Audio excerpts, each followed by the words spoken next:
right, so here we are looking again at carboxylic acids. This time we're looking at the aromatic structure for carboxylic acids.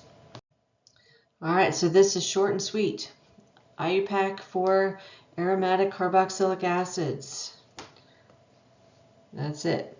Benzoic acid. Kind of makes sense, right? Benzene is the parent, oic acid. We have a carboxylic acid bonded to a benzene ring, so benzoic acid.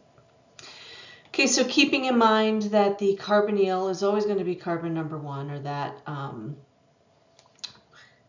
that spot on the ring where the carbonyl is attached is always going to be carbon number 1. So when naming this, this is going to be a benzoic acid, but notice that I have a methyl group at carbon number 3. So this is going to be 3-methyl